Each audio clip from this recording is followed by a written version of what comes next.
We have to go peel them off, do we? Just up on the right here, on the other side of the road. Where have you gone? You can see little things sticking out, a mound of grass over there. On the other side, again, that's another nuclear bunker. Thankfully, never used for what it was intended.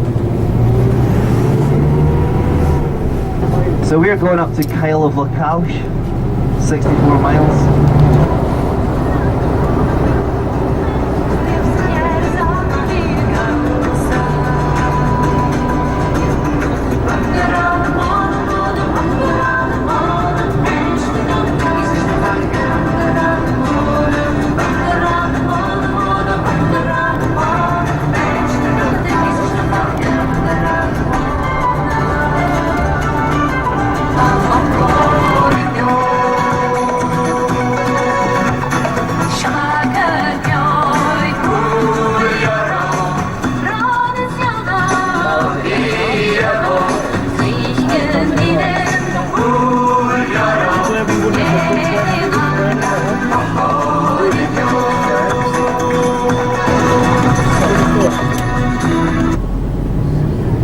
So this is a permanent temporary set of traffic lights basically. So the road's just not good enough at all, and they're certainly not making any plans to improve it, so it's permanently like this.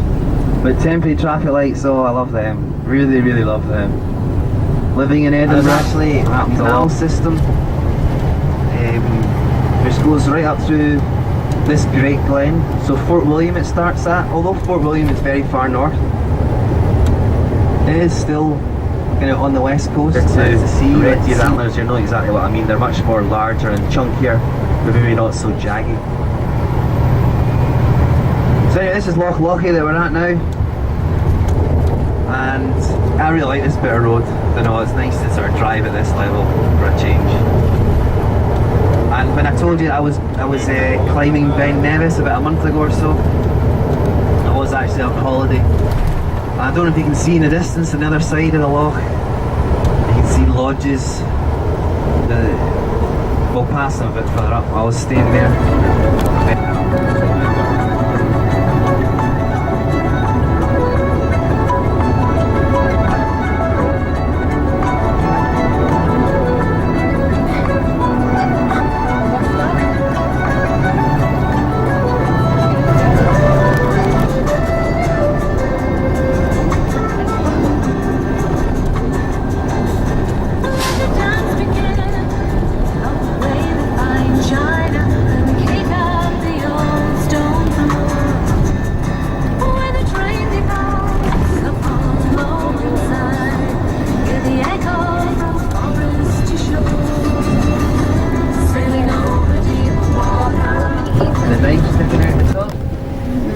So earlier on I was telling you a story about, you know, fighting amongst clans, the Campbells and the MacDonalds and so on. Well, this is actually inner strife. This is fighting within the one's clan.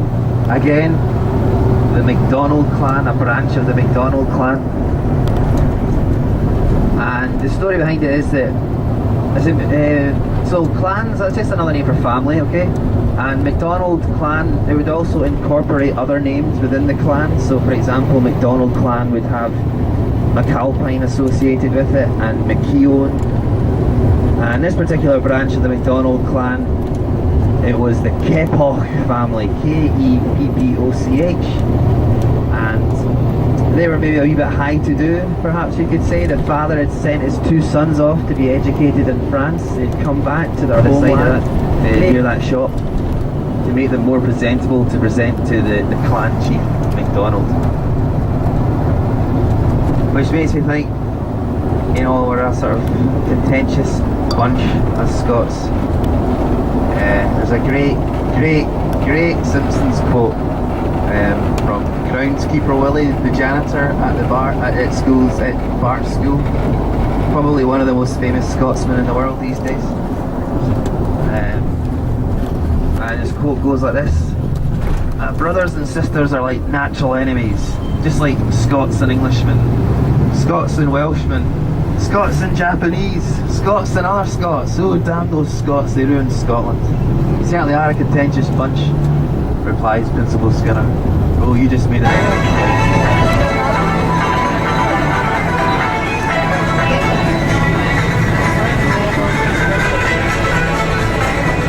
already said that. I said that like 4 hours ago.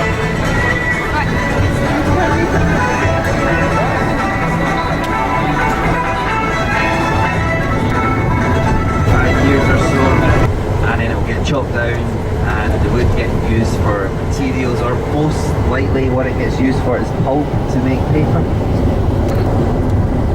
So I mean it's not a bad thing right enough. They're growing it to chop it down, that's fine. But these woodlands here, for example, it harbours absolutely no life at all other than the trees themselves. No light can penetrate into the ground. Therefore there's no plant life, there's no insects, there's no birds, there's no life at all. And actually when we get onto Skye, you'll see where they've chopped down all these woodland, this forestry. Unfortunately a lot of it is gone. So much so that only about, I don't know, 2-3% of the land is actually native woodland. Which is a bit of a shame really. This here is the largest wild animal certainly on mainland Britain. I'm just thinking if a grey seal comes to land it might be bigger, because they're certainly pretty huge animals. But anyway, every year there's huge numbers of deer, but every year they have, so therefore all these natural woodlands and native trees and so on are not getting reproduced and they're dying out. It's actually a really bad problem affecting Scotland and Britain as a whole.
Because it's just too far to come here on a day trip from Glasgow or Edinburgh, so we'll come and stay here. And just like any hotel, it's got a bar, and just like any bar, it sells whiskey and beer and so forth behind the bar. But unlike any other bars that I know, it sells moisturising cream behind the bar. Now why would that be? Well, I don't know, some of you will know, I'm sure, but Scotland during the summer, behind the knee or the elbow and places like that, around the ankle, these midges just bite anywhere. So they can crawl up your nose and they'll bite you up your nose or in your ear or on your lip, things like that. And as I say, really, really irritating. So anyway, the point of the story is this. Somebody discovered, I think it was caddies for the professional golfers. In my opinion, actually, I don't think it does work very well. The only reason I do think that it does work is because it's so greasy, this spray. It's really oily, moisturising spray. And you spray it on, and as I say, really greasy, and the midges, they still land on you, but they can't actually get a grip to bite. And so you'll see them on your arm sort of swimming about on the surface without being able to actually get a grip to give you a bite after the summer is finished. But finally last year, after let's say, I would argue about 8 years of not having had a summer. I remember not last year, but the year before I think it was,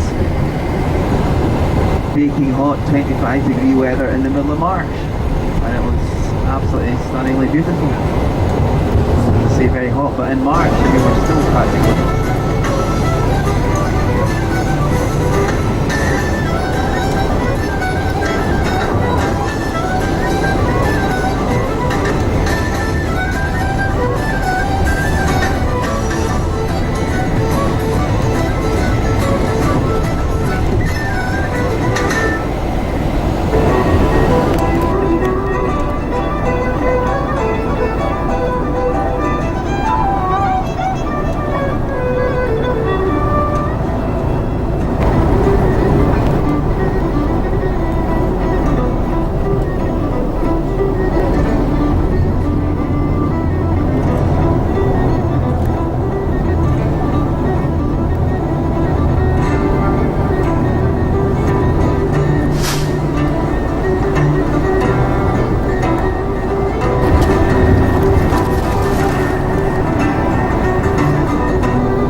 Valley that we're going through now is the Valley of Glen Shiel. So going back to Jacobite times, Jacobite rebellion times, 1719, there was a Battle of Glen Shiel. So the Jacobites against the government troops. And apparently it was so hot that day that the soldiers actually took off their armour, and hence, as a result, just before the river, or just at the end of the battle, Rob Roy fled the battlefield and he headed towards Eland Donning Castle, which we'll see at the moment, and he actually destroyed it himself so that the government soldiers wouldn't get their hands on all the arms and ammunition. He didn't like the English king, George I, a Hanoverian king, and I don't know, but he thought that if he put more resources into the Jacobite side, then George I would have to put more resources into fighting the Jacobites. And so I'll just give you a wee bit more of a lowdown on the Jacobites. I kind of mentioned it a wee bit without getting into too much detail. Now comes the detail. It's all to kind of do with the Reformation, kind of the change from Catholicism to Protestantism. Getting rid of kings that were on the throne. King James II, for example, the 7th of Scotland, is a joint monarchy. Normally it's a king or a queen, but these were both a king and queen. And so the Jacobites, the Jacobite rebellion, mostly consisting of, not in every case so, but mostly consisting of Highland people, clansmen and so on. They were followers of King James. Jacobus is the Latin for James, that's where we get the name from, Jacobite. The Stuart family put on the throne, for example, Bonnie Prince Charles Edward Stuart. So, as I say, the Jacobite rebellion lasted for around about 50 years roughly. And it culminated in the Battle of Culloden 1746, which was the the last British battle any fought in British soil. If that's your thing, you'll have to wait a few days. Anyway, I'll put this song on again, which is one of my favourite tunes. Hold on.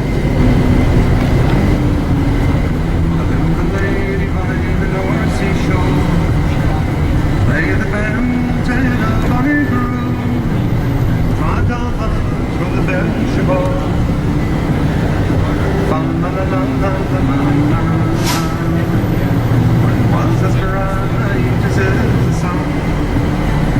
so again, as you see, just down to our left, we've got some native animals. Native to South America, that is.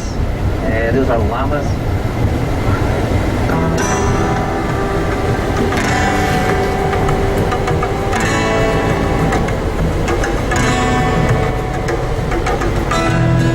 Sister, won't you walk with me? Play the band, take the bonnet room, and see the ship sail upon the sea.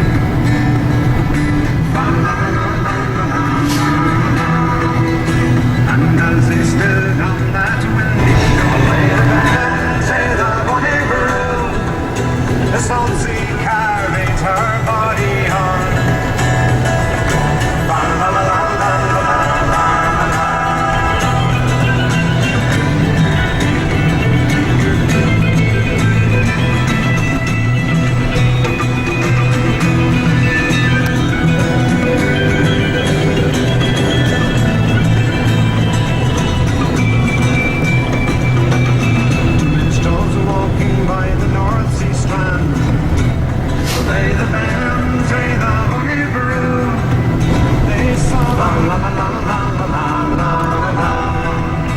They made a heart part of her breastbone. Play the band. Do online service, I'm sure, but you can visit the factory. It's not a big thing by any means, and you'll get a wee.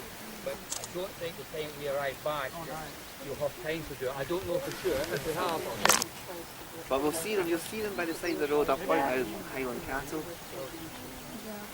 Yeah, Highland Castle. Or in Scotland they call it Airy Coo. that time when you make you feel at home. The kangaroo side. See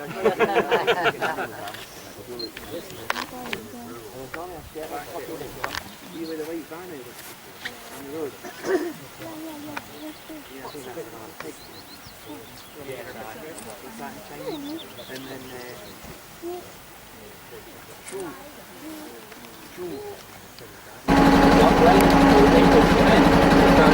Big eggs and gunpowder, and name was the first one. So, much more than it appears. And you see there's a little archways across there. That's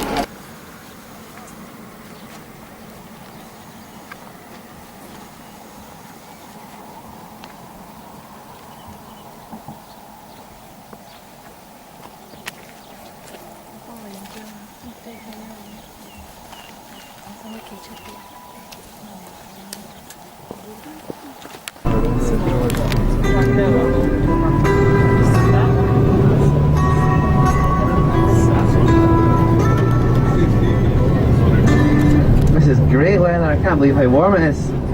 How many of you people remember to bring suntan lotion with you on your holiday to Scotland? Yes! You'd be surprised. People do seem to get really bad sunburn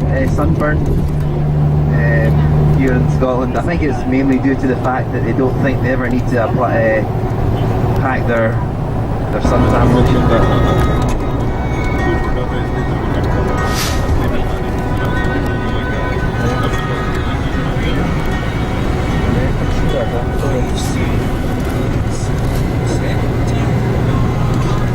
so the brown patches up on the hillside here, that is heather, so that will, you're starting to see some of them come through, starting to see some of them blossom right now, but it doesn't look like there's much happening up there, but that will still be another month or so, I would say, before it's all purple.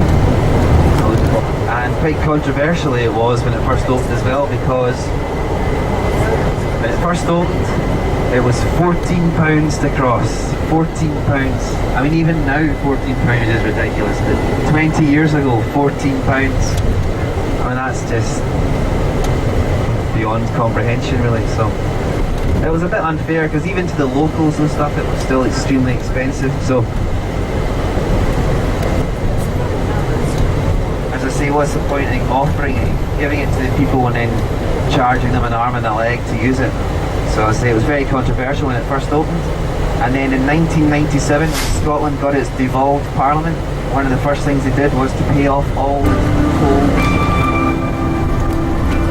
This isn't the song, by the way.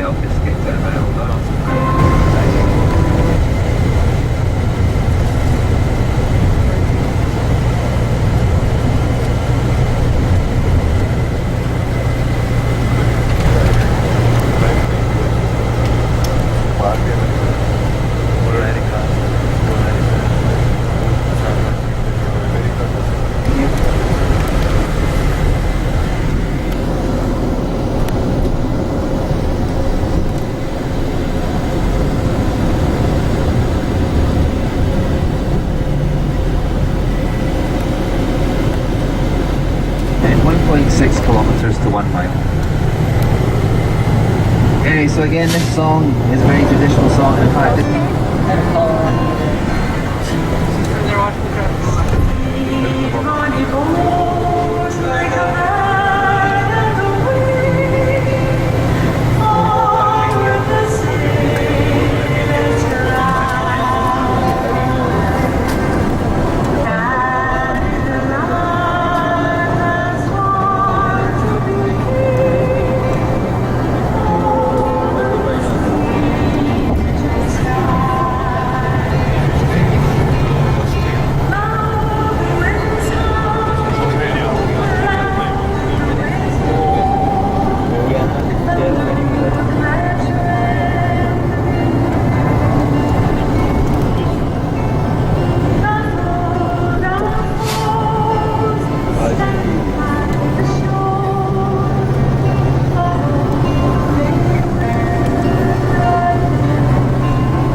so we're here, we made it, we're actually on to Skye now.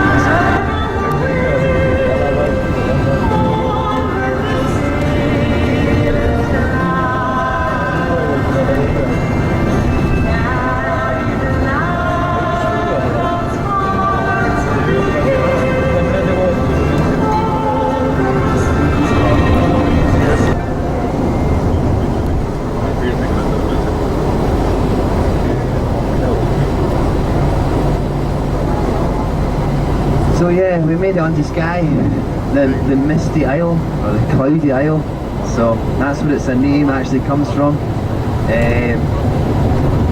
Skye, so anyway, Skye in itself, like I mentioned before, is like about 60 miles long as the crow flies, but it's like a really awkward shape, lots and lots of coastline. There's about 700 miles worth of coastline on Skye, so the main employers on Skye, well I think the number one employer would be actually just like services, working for the council and so on. Tourism is obviously huge. Just about every little cottage, every little house in Portree is a bed and breakfast now, and they can be sold out as well. I mean, it really is very, very popular.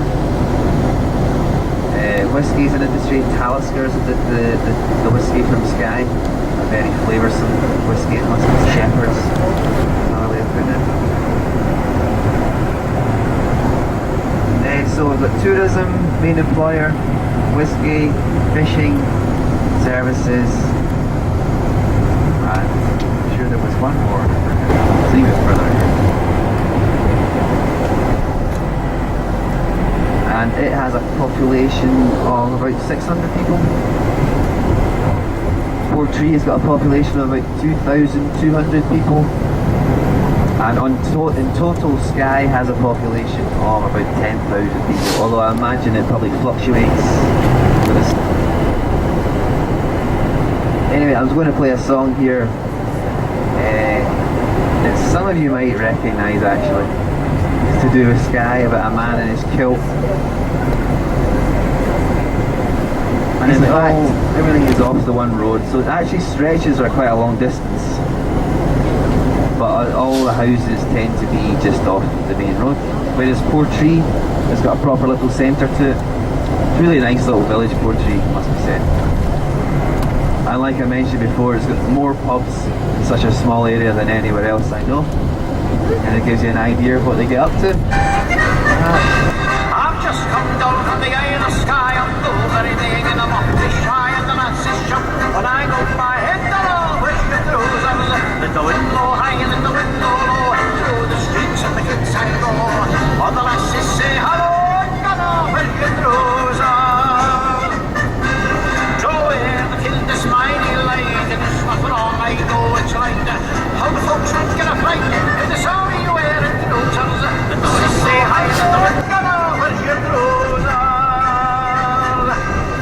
lasses want me if they wanna let them catch me if they can. You can't take the brinks of a hill and man, and I don't wear the trousers. Let the wind blow high, let the wind blow low, through the streets and the kids I'll go. All the lasses say hello, where's your trouser? Hey, no, where your trouser?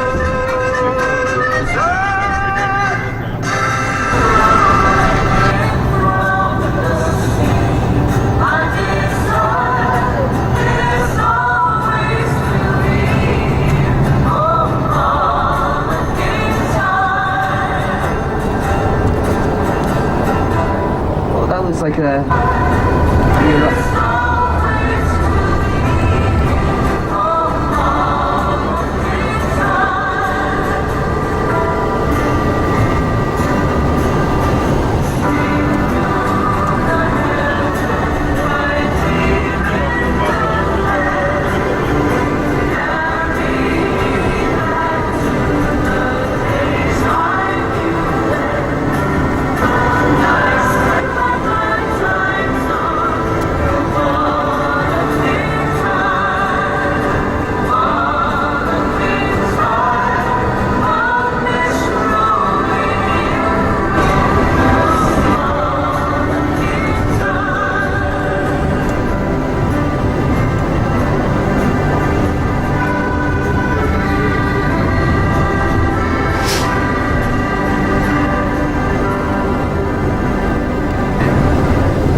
I'll put on some sort of folk regular music if you wish for the last bit, just to soothe those ears from all that traditional folk music.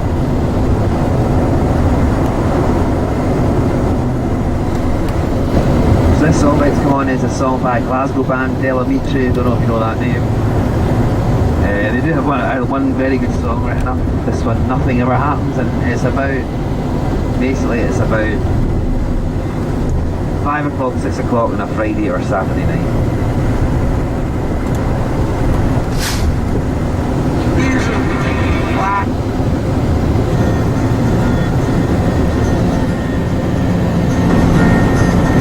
And secretaries turn off typewriters and put on their coats.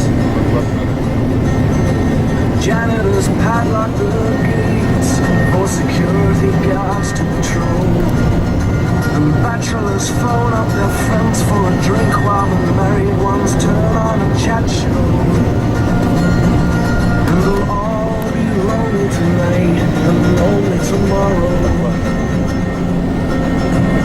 Gentlemen, time please, you know we can't serve anymore. Now the traffic lights change to stop when there's nothing to go. By 5 o'clock everything is dead. Every third car is a cab. And ignorant people sleep in their beds like the dope white mice in the college lab. And nothing ever happens. Nothing happens at all. The needle returns to the start of the song, and we all sing along like before. And we'll all be lonely tonight, lonely tomorrow. Telephone exchanges click while there's nobody there. The marshals come in the car park and no one would care.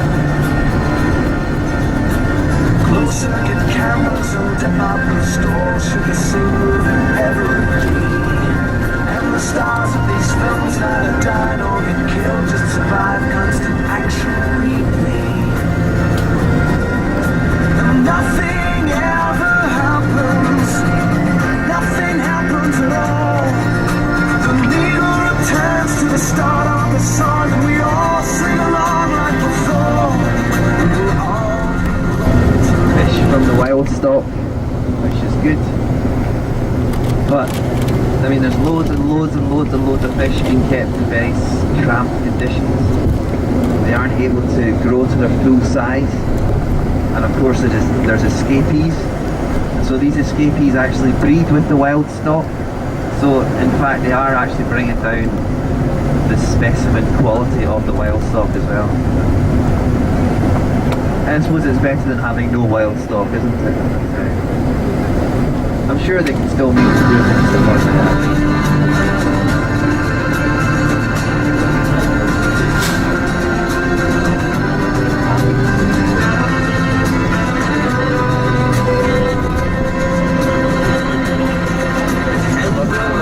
Advertised products that nobody needs.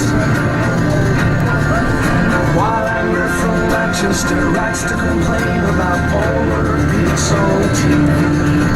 And computer terminals report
song that's going on next is another.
Strange when you think about it, because in Scotland, anywhere there's any form of community, there's about at least 5 golf courses. Yes, we have, well, Scotland is the home of golf. The RNA, Royal and Ancient in St Andrews, governs all golf throughout the world except for in America and Mexico, and I presume perhaps Canada as well, although that's not definite, but certainly the population make the rules courses than any other country in the world, which makes sense really. We are the home of golf. I would say it's looked upon as a fairly kind of posh sport, you could say, and it's looked upon that way here as well, to be fair, but what I would say is that it's probably a bit more accessible to the people in Scotland than it is perhaps in other countries. But funnily enough, talking about the number of golf courses per head of the population,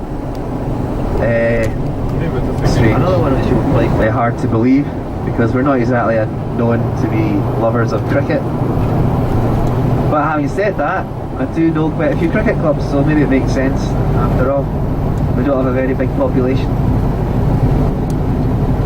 But golf itself, there are lots of strange rules about etiquette and what clothes to wear and stuff like that. It's kind of strange rules that kind of put you off if you're a wee boy playing. Well, certainly it put me off anyway. For instance, you've got to wear like a collar and tie, or in some quite fancy golf courses you've got to even wear like a suit. Just to get into lots of strange rules like that. You also get men only golf clubs. Opposite of that, you do actually get women only golf clubs, which is fair enough.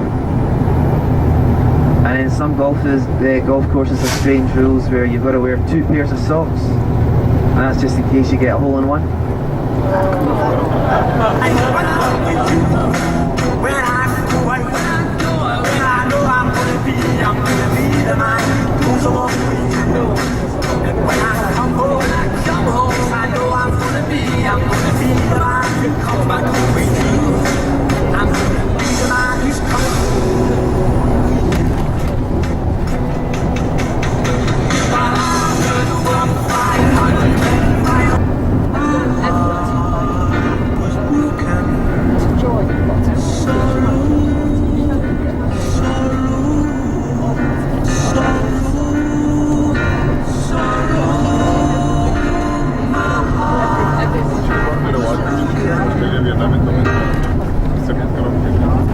So you'll see Skye, the Skye skyline is dominated by 2 different mountain ranges, and right here you can see them both. We're right sort of currently in the middle.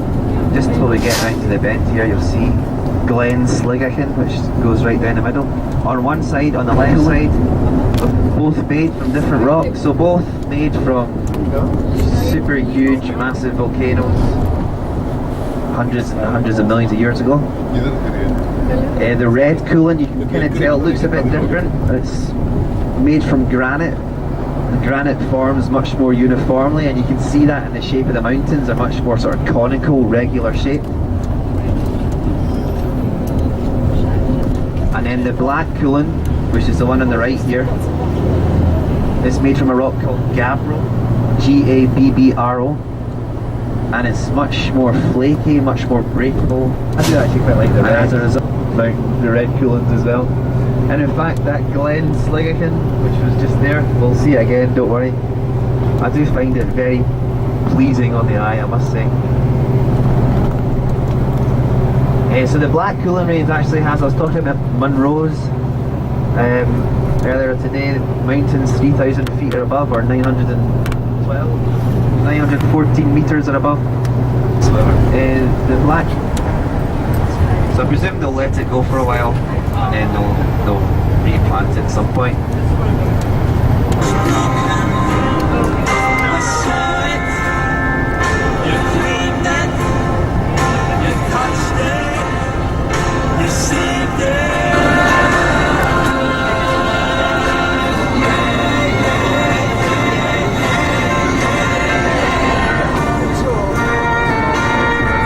So there's the Shanghai of Skye up ahead, floor 3, that's where we're going tonight. So when we get in there, I'll take you to the centre, I'll show you quick ATMs if you ever could be lots of coastal seabirds and stuff as well.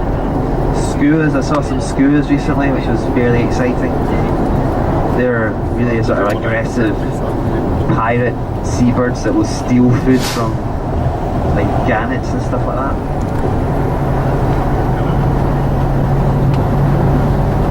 And then that's it. I'm trying to think of more wildlife. Lots of bird life, basically. Buzzards. I saw an osprey here for the first time ever about 2-3 weeks ago.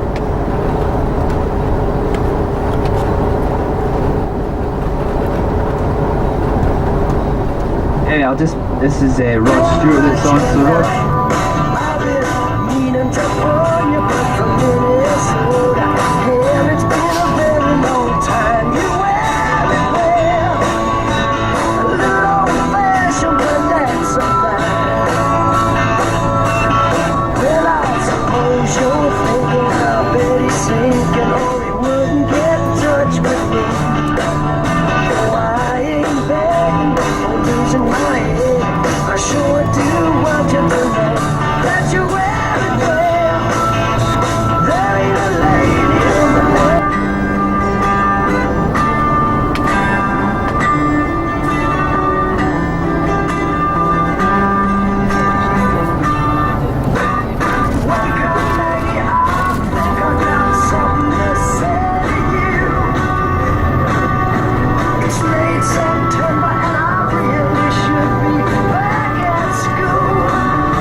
Just to give somebody a quick idea, Chill and Weaver, you are staying, hold on, don't worry, I'll bring you back, it's just to give you an idea.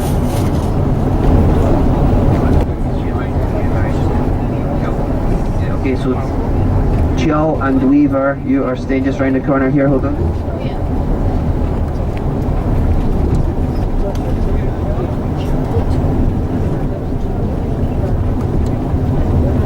This peachy coloured house coming up the left. The view from the hotel room Beautiful view, but it's the size of a cupboard. Never mind, it's only for sleeping in.